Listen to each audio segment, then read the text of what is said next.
സമീപകാല കേരള രാഷ്ട്രീയം കണ്ടതിൽ വെച്ച ഏറ്റവും വലിയ സമരം. തലസ്ഥാന നഗരിയെ ചെങ്കടലാക്കിയ, പ്രതിഷേധത്തിന്റെ മഹാസമുദ്രത്തിൽ മുക്കിയ സോളാർ സമരം.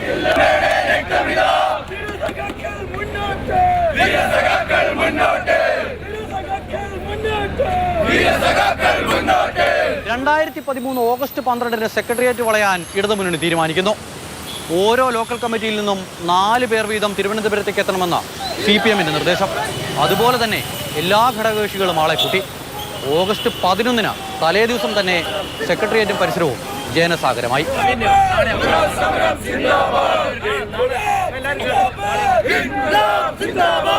ഇടതുമുന്നണി പ്രഖ്യാപിച്ചത് സെക്രട്ടേറിയറ്റ് മുഴുവൻ വളഞ്ഞുള്ള പ്രതിഷേധം. മുഖ്യമന്ത്രി ഉമ്മൻചാണ്ടി അടക്കം കടന്നുപോകുന്ന ഈ കണ്ടോൺമെന്റ് ഗേറ്റിന് മുന്നിലെ സമരം താൻ നയിക്കാമെന്ന് അന്നത്തെ പ്രതിപക്ഷ നേതാവ് VS അച്യുതാനന്ദൻ ഇടതുമുന്നണി അറിയിച്ചു. പക്ഷേ ജനങ്ങൾക്കുണ്ടാകുന്ന ബുദ്ധിമുട്ട് ഒഴിവാക്കാനായി ഈ ഗേറ്റ് തുറന്നിടാനായിരുന്നു തീരുമാനം.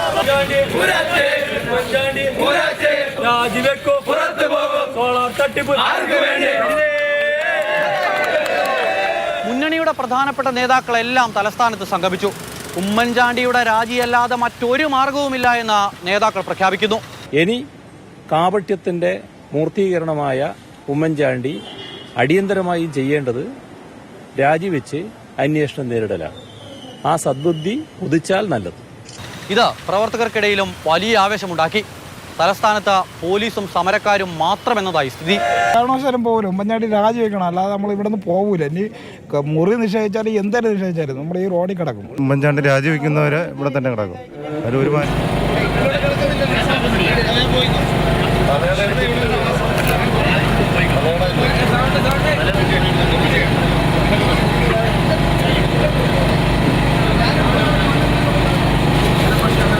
ഒരു ഘട്ടം കഴിഞ്ഞപ്പോൾ പ്രവർത്തകരെ എങ്ങനെ നിയന്ത്രിക്കണമെന്നറിയാതെ ഇടതുമുന്നണിയും പകച്ചു നിന്നു.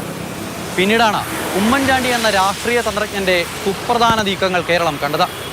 സെക്രട്ടേറിയറ്റിന് അവധി കൊടുത്ത ഉമ്മൻചാണ്ടി അങ്ങ് പോയി. പിന്നീട് എങ്ങനെ ഈ സമരം മുന്നോട്ട് കൊണ്ടുപോകുമെന്നായി ഇടതുമുന്നണി തലത്തിലെ ചർച്ച.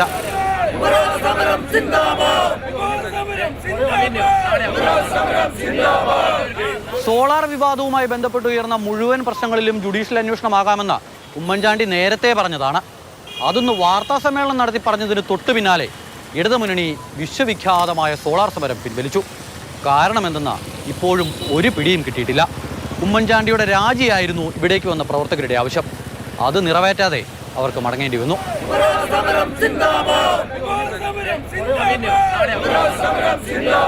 ജനകീയ പ്രശ്നങ്ങൾ ഉന്നയിക്കാനും ഞങ്ങൾ നിരന്തരമായി മുഖ്യമന്ത്രിക്കെതിരെ ഉന്നയിച്ച കാര്യങ്ങൾ ഉന്നയിക്കുന്നതിനും നിയമസഭാ വേദി ഉപയോഗിക്കണമെന്ന് തീരുമാനിച്ചിരിക്കുകയാണ്. അതുകൊണ്ട് തന്നെ ക്ലിഫ് ഹൗസ് ഉപരോധ സമരം അതോടുകൂടി ഇന്നോടുകൂടി സമാപിപ്പിക്കുന്നതിനും തീരുമാനിച്ചിട്ടുണ്ട്. അന്ന് ബേക്കറി ജംഗ്ഷനിൽ സമരം നയിച്ചിരുന്ന CPI-ന്റെ സംസ്ഥാന സെക്രട്ടേറിയറ്റ് അംഗമായിരുന്ന തോമസ് ഐസക്കിന് പോലും എന്തുകൊണ്ടാണ് സമരം നിർത്തിയത് എന്ന് മനസ്സിലായതേയില്ല. AKG സെന്റർ കേന്ദ്രീകരിച്ച് നടന്ന ചില നിർണായക ചർച്ചകളാണ് സമരം അവസാനിപ്പിക്കാൻ കാരണമായതെന്നാണ് പുറത്തുവന്ന അഭ്യൂഹങ്ങൾ. എന്തായാലും അന്ന് മുതൽ ഉയർന്നു വന്ന ചോദ്യമാണ് എന്ത് പൊളിറ്റിക്കൽ സെറ്റിൽമെന്റാണ് സോളാർ വിഷയത്തിലുണ്ടായത് എന്ന്. ഇടയ്ക്കിടയ്ക്ക് ചില വെളിപ്പെടുത്തലുകൾ പുറത്തു വരും. അതിന്റെ ഏറ്റവും ഒടുവിലത്തേതാണ് ജോൺ മുണ്ടക്കയത്തിൻ്റെത്.